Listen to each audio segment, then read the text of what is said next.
Political assassinations stem from a complex interplay of personal, ideological, and sociopolitical factors, where the assassin is driven by a mix of mental disturbances, deep-seated grievances, and often a sense of grandiosity.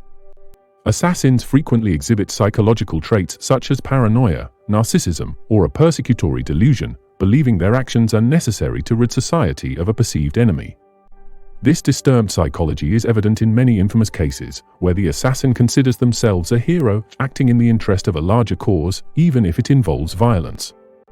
A prominent psychological component is the individual's detachment from the value of human life. This detachment is not only a sign of psychopathy but can also arise from deep ideological fanaticism. Radicalized thinking allows assassins to justify their actions as morally righteous, regardless of the broader consequences. Political assassins often view themselves as soldiers or revolutionaries in a greater battle, shifting blame for their violence onto external forces like governments or ideologies, enabling them to feel absolved of guilt. Political assassins tend to view the world in black and white terms, where their target symbolizes a clear-cut villain or oppressor. This simplistic worldview often drives them to dehumanize their target, seeing their death as necessary for the salvation of a nation, movement, or religion. John Wilkes Booth, who assassinated Abraham Lincoln, believed he was defending Southern values.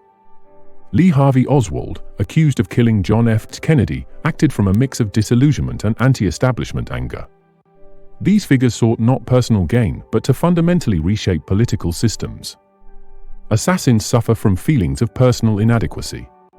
Their perceived failures or social rejection push them toward radical actions to assert significance.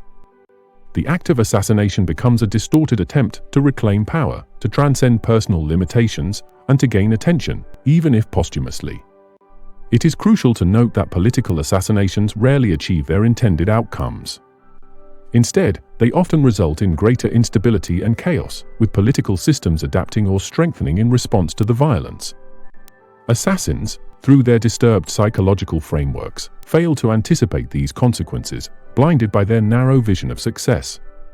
In conclusion, the psychology of political assassinations reveals a dangerous mix of personal grievance, radical ideology, and mental disturbance, with assassins driven by delusions of grandeur and a skewed sense of righteousness.